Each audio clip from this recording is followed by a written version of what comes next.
Hello 10th class. Chapter 3 की पहली exercise का सेकंड पार्ट हम लोग कर रहे हैं। तो क्वेश्चन नंबर फर्स्ट और सेकंड मैंने आपको फर्स्ट पार्ट में बता दिए थे। नाउ सेकंड पार्ट में आप देखो, क्वेश्चन नंबर थर्ड आपके पास है।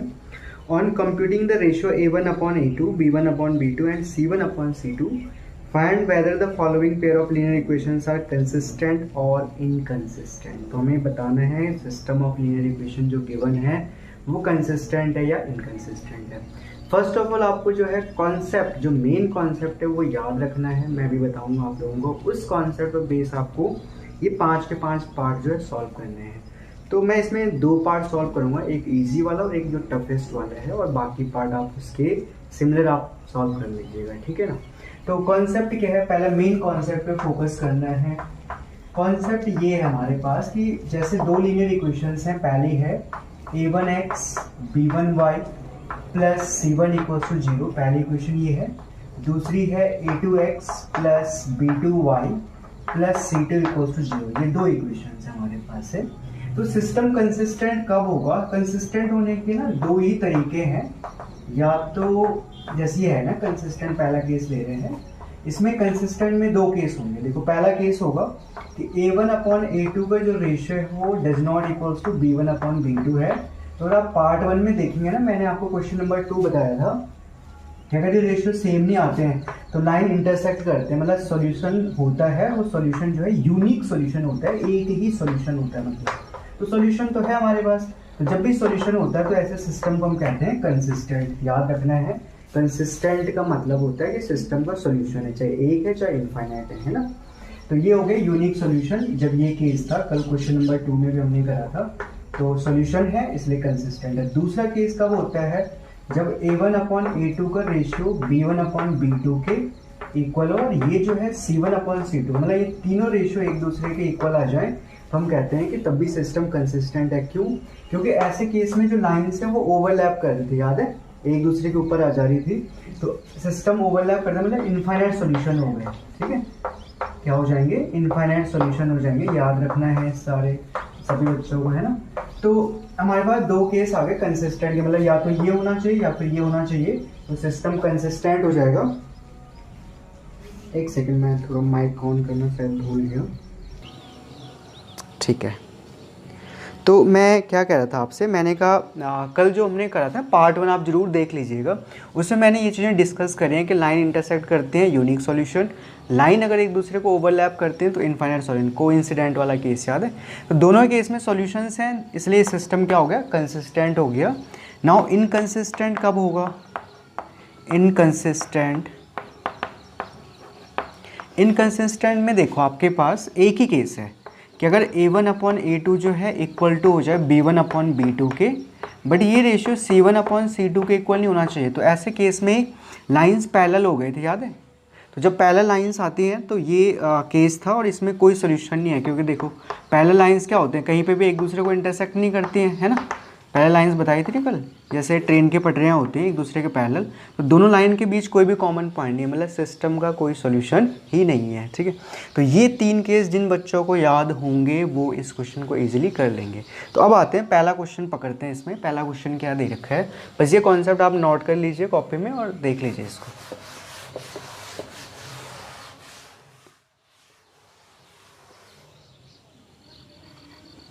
सो फर्स्ट पार्ट ले रहा हूँ मैं, क्वेश्चन नंबर 3 का फर्स्ट पार्ट। देखो सिस्टम ऑफ लीनियर इक्वेशन दे रखे हैं 3x + 2y = 5, पहला ये है। और दूसरा दे रखे, दूसरी लाइन दे रखी है 2x - 3y = 7। ये दो लाइन्स आपको गिवन है। तो पहली लाइन की कंपेयर करेंगे स्टैंडर्ड फॉर्म से, तो आपको यहाँ से a1 की वैल्यू मिलेगी 3। ये चीज़ पे प्रैक्टिस करनी है भाई, है ना। हमने क्लासरूम में देखा काफ़ी बच्चों को ना दिक्कत आते हैं a1 b1 c1 निकालने में, तो प्रैक्टिस करिए। x का कोफिशिएंट a1 है, y का कोफिशिएंट b1 है, एंड जो c1 है उसको लेफ्ट में होना चाहिए था, बट यहाँ राइट में है, तो आप c1 की जगह -5 रखिए, क्योंकि अगर आप इसको लेफ्ट में शिफ्ट करोगे तो -5 आ जाएगा। सिमिलरली सेकंड इक्वेशन का कंपैरिजन सेकंड स्टैंडर्ड फॉर्म से करेंगे। सो a2 की वैल्यू आ गई 2, b2 की वैल्यू आ जाएगी -3, और c2 की वैल्यू आ जाएगी -7। a1 b1 a2 b1 c1 a2 b2 c2 हमने निकाल लिए हैं। अब हमने क्या करना है, सबसे पहले a1/a2 निकाले, इस रेशियो को फाइंड आउट करिए। देखो कितना आ रहा है 3/2।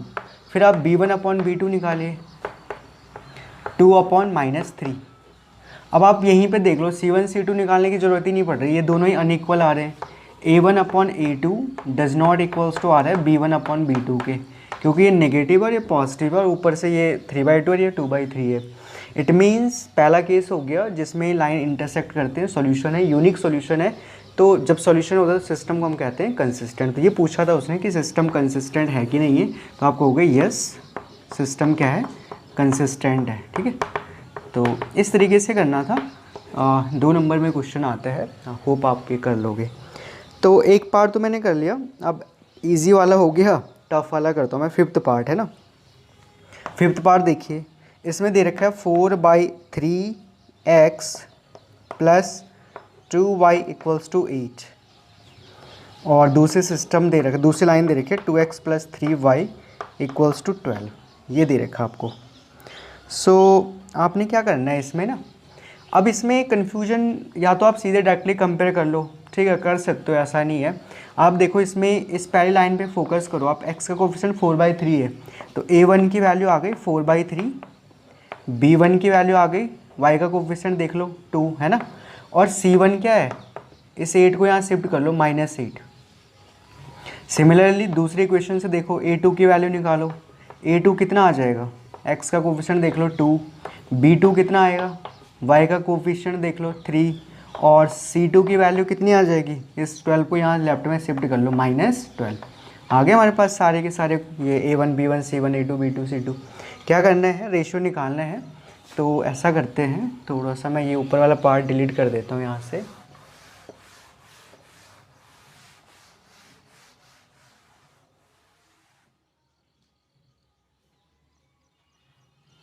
सो a1/a2 करेंगे यहाँ पर।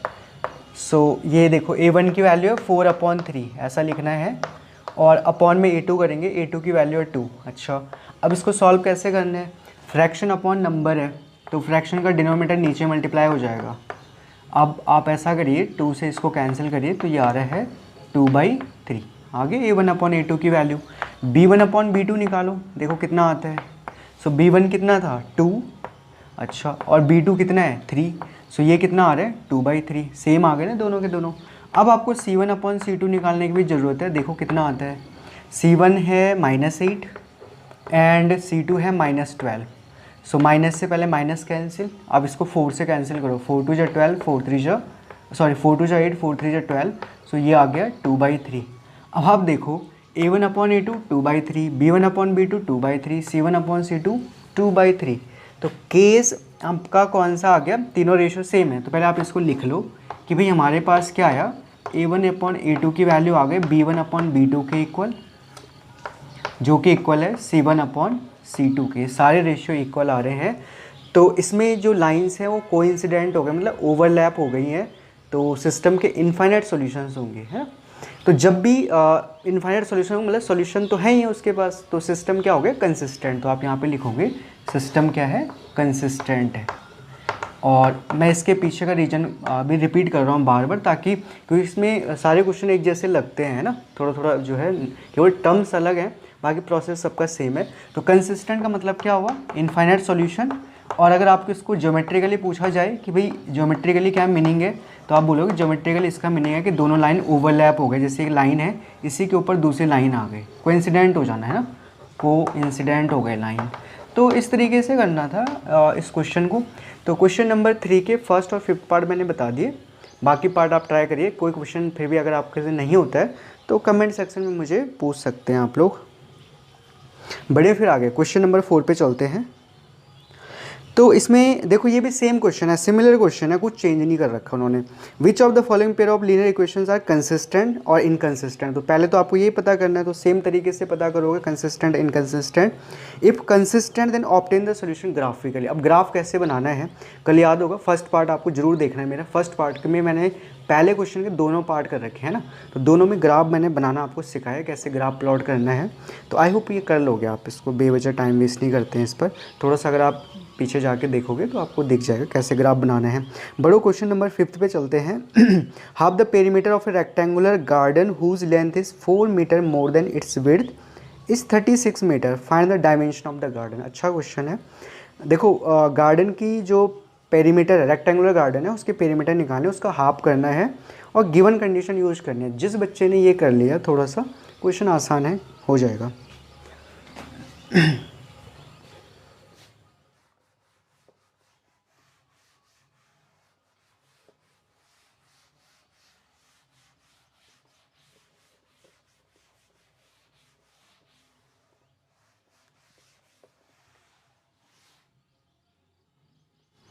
सो क्वेश्चन नंबर 5 कर रहे हैं हम लोग। सबसे पहले कंसिडर करो, डायग्राम जरूर बनाइएगा पेपर में, इसके भी मार्क्स मिलते हैं। तो ये मत सोचेगा कि डायग्राम नहीं बनाने, हमें सीधे सॉल्व करना है। No, make a diagram always. तो सपोज इसकी जो लेंथ है वो x मान लो, रेक्टेंगुलर गार्डन की है ना, और जो इसकी विड्थ है उसको मान लो स्मॉल y, इस तरीके से। अब इसकी पेरीमीटर बताओ कितनी होगी। पेरीमीटर किसी भी रेक्टेंगुलर गार्डन की पेरीमीटर होती है twice of length plus width या ब्रेड्थ, ठीक है।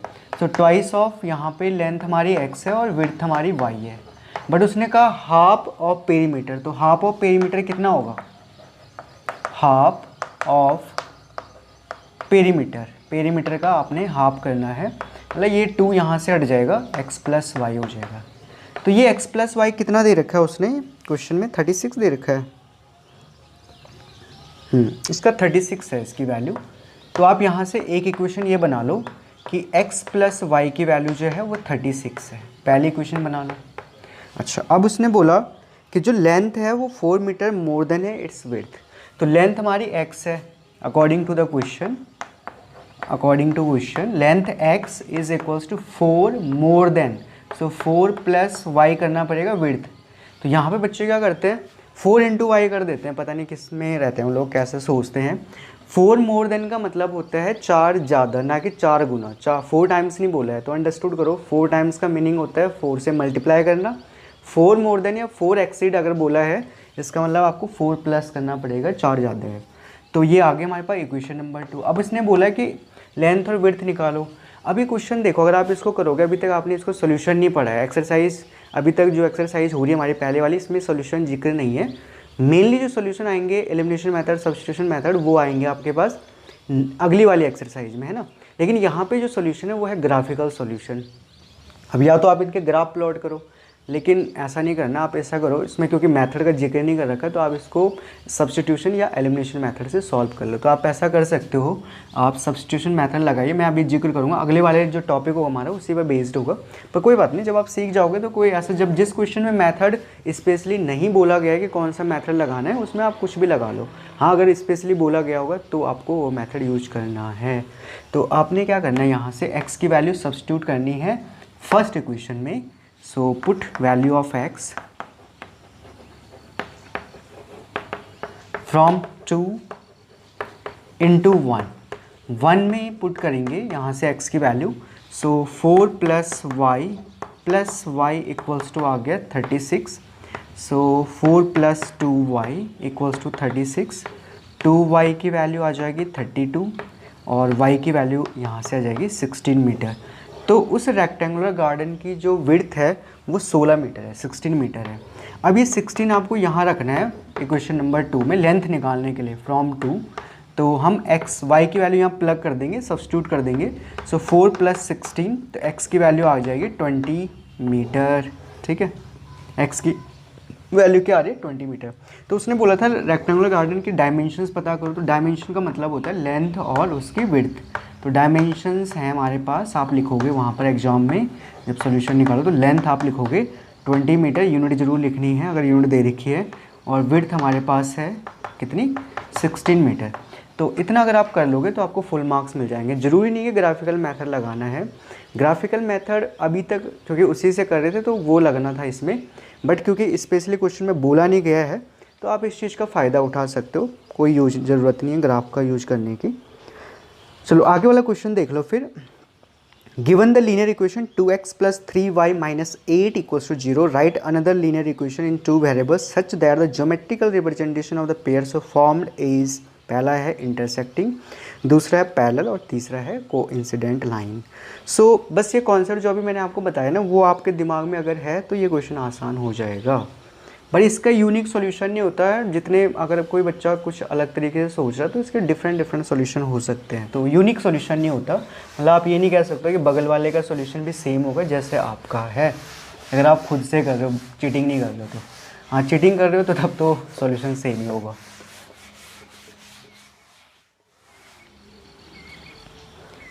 सो क्वेश्चन नंबर 6 में एक लाइन आपको दे रखी है, लाइन है 2x + 3y = 8।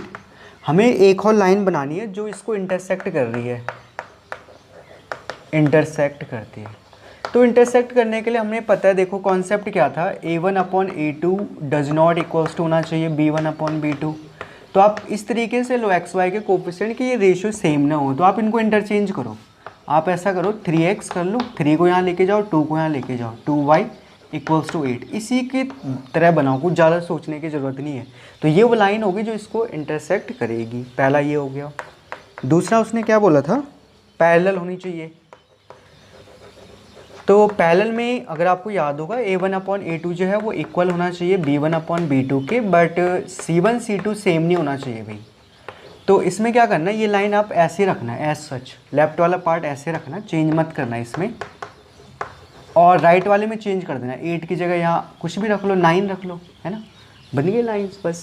तो पैरेलल के लिए ये करना है। अगर लाइन चेंज भी हो जाएगी कोई लाइन आपको, तो ये याद रखना कि सर ने क्या बताया था कि पहले पैरेलल में क्या करना है, लेफ्ट वाले पार्ट, ये जो एक्स वाई वाला पार्ट है उसको चेंज मत करना, जो कांस्टेंट वाला पार्ट है उसको बदल देना, है ना।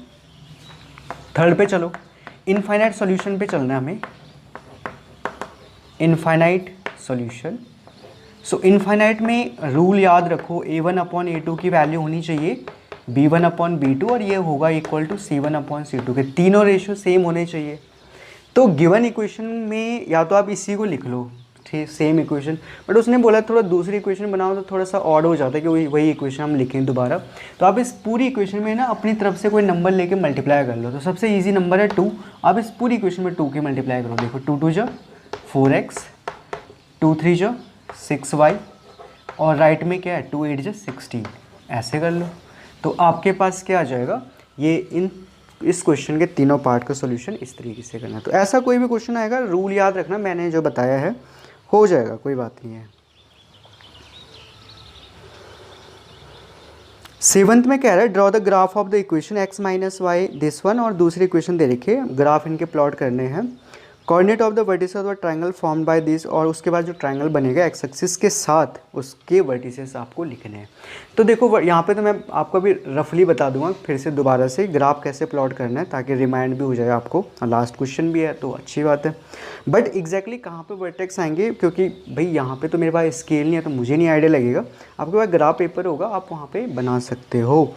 तो मैं बताता हूँ कैसे करना है इसको। पहले तो अब देखो, ग्राफ प्लॉट करना मैं सिखा दूंगा। वर्टेक्स हो सकता है यहाँ पे एग्जैक्टली ना आए उतने। सो 7th और लास्ट क्वेश्चन था इसका। पहली लाइन थी x - y + 1 = 0, और दूसरी लाइन दे रखी है 3x + 2y - 12 = 0। अब आपको याद है पार्ट 1 में मैंने क्या बताया था इस लेक्चर के, मैंने ये कहा था कि पहले आपको हर एक लाइन के लिए 2 पॉइंट बॉक्स बनाना है, ठीक है। तो जैसे इसके लिए बनाया आपने 2 पॉइंट बॉक्स, x y लिखना है यहाँ पर, केवल 2 पॉइंट बॉक्स बनाना है, ज़्यादा नहीं। तो पहले x को 0 रखेंगे यहाँ पर, तो आप रफ में करना, मैं यहाँ पे नहीं सॉल्व कर रहा हूँ इसको, इतना कर सकते हैं हम लोग। तो x की वैल्यू 0 रखोगे तो y की वैल्यू आ जाएगी 1, y को फिर 0 रखोगे तो x की वैल्यू आ जाएगी -1। अब इसके लिए बनाना आपने 2 पॉइंट बॉक्स, यहाँ पे x लिखोगे, यहाँ पे y, पहले x को 0 रखे यहाँ पर, तो y की वैल्यू 6, फिर y को 0 रखोगे तो x की वैल्यू 4। चेक कर सकते हो आप, इतने ही आएंगे इसमें पॉइंट पुट करके, ठीक है। तो ग्राफ प्लॉट करेंगे, पहले वर्टेक्स y एक्सिस ड्रॉ करी हमने, फिर x एक्सिस ड्रॉ करनी है इस तरीके से। अब यहाँ पे देख लो भाई, y जो है मैक्सिमम 6 तक जा रहा है, तो 1 2 3 4 5 6, और x जो है 4 तक है, सो 1 2 3 4। सिमिलरली यहाँ पे -1 भी है x में, तो -1 -2, तो यहाँ पे -1 ड्रॉ कर लो। अब पहले इस लाइन को ड्रॉ करो, पहले वाले को। जब x 0 है तो y की वैल्यू 1, तो 1 तो यहाँ पर होगा ना, तो वाई एक्सिस पर एक्स 0 होता है और वाई पर हमें 1 दे रखा है, तो ये पॉइंट आ जाएगा। फिर कह रहा है कि जब वाई 0 है तो एक्स की वैल्यू 1, तो एक्स एक्सिस पर वाई 0 होता है तो वाई एक्स की वैल्यू -1 है, क्योंकि यहाँ वाई 0 है। ये 2 पॉइंट मिल गए, इनको आप ड्रॉ करिए इस तरीके से, और स्केल से इनको आगे पीछे आप बढ़ा सकते हैं। ठीक है, तो थोड़ा सा हो सकता है आड़ा तिरछा बने यहाँ पर, बट आप स्केल से बनाइएगा। अब यहाँ पे क्या था, एक्स 0 है तो वाई की वैल्यू 6 है, ये पॉइंट, और जब वाई 0 है तो एक्स की वैल्यू 4 है, ये पॉइंट। तो आप इनको मिलाइए इस टाइप से। तो उसने कहा ट्रायंगल जो बनेगा, तो अब ट्रायंगल देख रहे हैं आप, ये वाला ट्रायंगल बन रहा है ना एक्स एक्सिस के साथ, ये वाला। तो आपको इसके वर्टेक्स लिखने हैं ए बी सी। देखो ए तो मुझे यहाँ से सीधे पता लग रहा है कि ये -1 0 है, सी भी पता लग रहा है 4,0 है, लेकिन बी नहीं पता लग रहा। वो ग्राफ पे आपको वैसे दिख जाएगा, और नहीं तो आपको इनको सॉल्व करना पड़ेगा, तब जाके आपको पता लग जाएगा बी की वैल्यू क्या है। तो आप देख लीजिएगा कितना आ रहा है, ये मैं आपको दे रहा हूँ, ये टास्क आप खुद करिए इसको, है ना। तो इस तरीके से इस क्वेश्चन को अटैम्प्ट करना था, और इसी के साथ ही एक्सरसाइज हमारी कंप्लीट है। तो पहली एक्सरसाइज कंप्लीट हो गई है, 2 और एक्सरसाइज बचती हैं। एक आएगी आपके पास सब्स्टिट्यूशन मेथड पर बेस्ड, और उसके बाद एलिमिनेशन मेथड पर बेस्ड एक्सरसाइज होगी। तो इसमें मतलब ये मान के चलिए 2 या 3 लेक्चर और बनेंगे, तो आप उसको भी देखिएगा आगे। चलिए फिर मिलते हैं नेक्स्ट लेक्चर में। ओके।